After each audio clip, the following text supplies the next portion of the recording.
Bienvenidos a otro video del canal. Ya es hora de mi Story Time. 5 casos reales de reencarnación. Número 1. El caso de Gus Ortega. Gus es un niño que, en su momento, con apenas 18 meses, empezó a afirmar haber vivido ya con la identidad de su propio abuelo.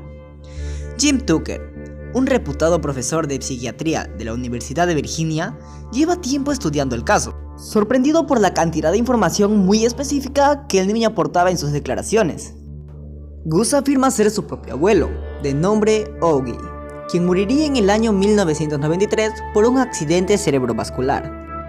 El abuelo había sido propietario de una tienda que vendía toda clase de cosas, y aunque se llevaba muy bien con toda su familia, nunca conoció a su nieto Gus, muriendo un año antes de que el pequeño llegara a nacer. Con 1 año y medio, el pequeño Gus habló a su padre mientras este le cambiaba el pañal, para decirle: "Cuando tenía tu edad, a mí me tocaba cambiarte el pañal". Este fue uno de los primeros indicios de la reencarnación. En otra ocasión, el padre mostró fotos antiguas al pequeño, y no tardó en señalar la imagen de su abuelo para declarar que se reconocía en las fotos. Además, no tardó en describir episodios de la vida de su abuelo que su padre apenas recordaba.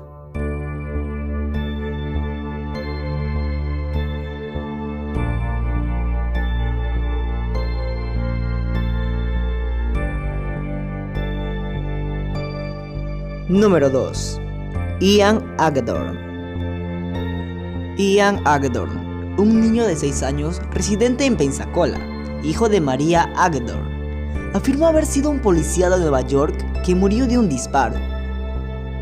Sus recuerdos le indican que cierta noche entró a una tienda donde había delincuentes que lo asesinarían de un tiro.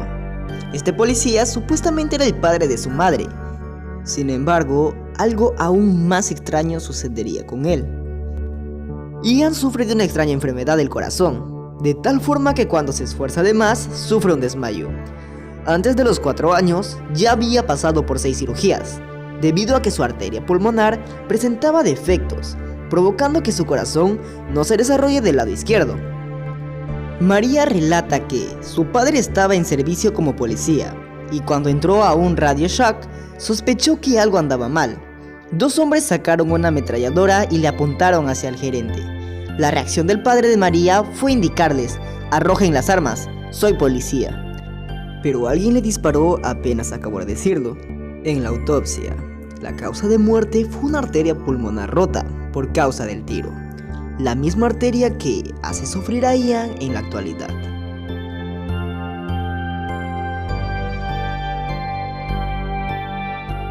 Número 3. Diluxi Nisanka.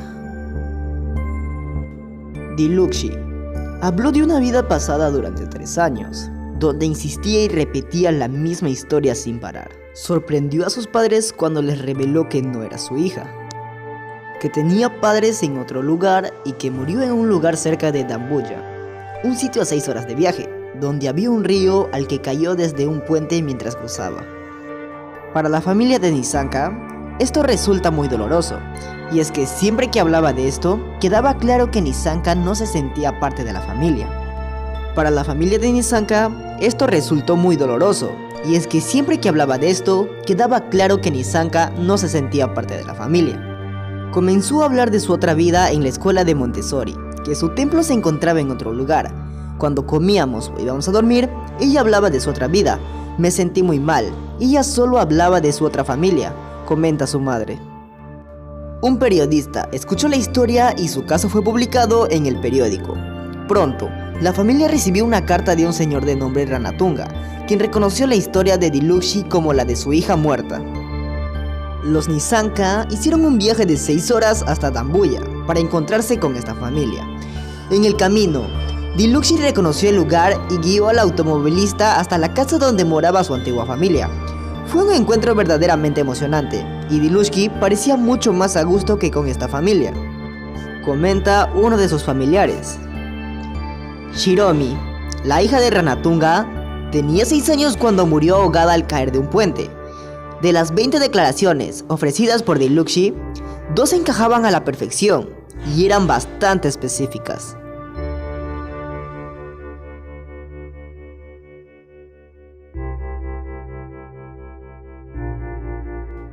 Número 4. Cameron Macaulay. Cameron Macaulay disfrutaba mucho de hacer dibujos. Uno de sus favoritos era el de una casa con una sola planta, de fachada blanca y localizada en una bahía. Cuando su madre preguntó qué era aquella casa, el niño respondió que era su casa, que vivía allí con su antigua madre, en una región situada en Barra, una isla de Escocia, a una distancia aproximada de 260 kilómetros de su residencia actual. En un principio, la familia trató estas narraciones como parte de la imaginación infantil del niño. Sin embargo, llegó el momento en que el pequeño Cameron empezó a presentar señales de tristeza y sufrimiento, reclamando por estar separado de su familia de Barra. No demoró mucho tiempo para que un equipo de investigadores, entre los que se encontraba Jim B. Tucker, dieran con el niño y le hicieran una invitación para ir a Barra, para conocer a su antiguo hogar. Cuando localizaron su casa blanca en la bahía, se dirigieron inmediatamente al lugar, pero sin decirle nada a Cameron. Cuando llegó a la casa, Cameron la reconoció al instante, pero algo cambió en su expresión. Cameron parecía triste mientras recorría la casa, como si sintiera la falta de alguna cosa. Tal vez esperaba que, al entrar a la casa, su madre estuviera allí para recibirlo, exactamente como él lo recordaba. Parecía conocer todos los detalles, y no demoró en señalar los 3 baños que había mencionado a su profesora. Para la familia de Cameron, el viaje a Barra significó un verdadero alivio. Nadie más volvió a desconfiar de que Cameron estuviera inventando cosas, y el niño se volvió más tranquilo. No sintió más la tristeza que tanto lo aborrecía.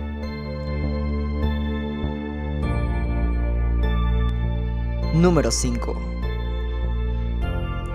James Leininger.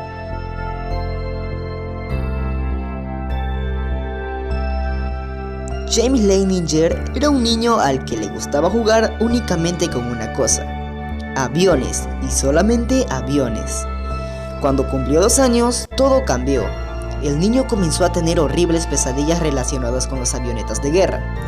Su madre solía despertarlo mientras gritaba cosas como «avión en llamas», «el hombre no logra salir». Las pesadillas no cesaban, y sus padres acudieron a la terapeuta Carol Bowman, dedicada a la historia de la reencarnación, quien trabajó en el caso y logró traer la memoria del niño de diversos recuerdos. Él detalló que era un piloto de caza, y que su avión, un Corsair, que siempre solía tener los neumáticos desinflados, había sido impactado en el motor derecho por los japoneses en Iwo Jima. James también llegó a decir que su padre, que había despegado de un avión llamado Natoma y que había volado algunas veces con alguien llamado Jack Larson. Luego de una investigación, Bruce, el padre de James, descubrió que el Natoma y Jack Larson en realidad existían. El Bahía Natoma era un pequeño portaaviones en el Pacífico y Larson vivía en Arkansas.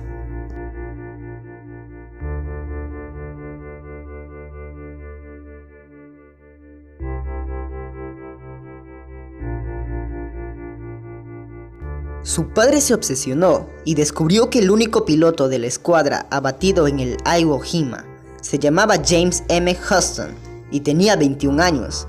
Murió el 3 de marzo de 1945. Entonces empezó a creer que su hijo era la reencarnación de Huston y que había regresado porque tenía algo que terminar. La pareja Leininger decidió escribir una carta para la hermana de Huston, llamada Anne Boron, contándole la historia del pequeño, y ella confirmó que todo lo que decía el niño era real.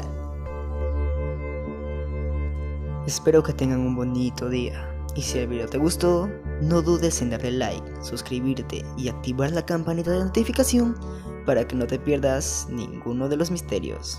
Y ten en mente que el tiempo es un misterio.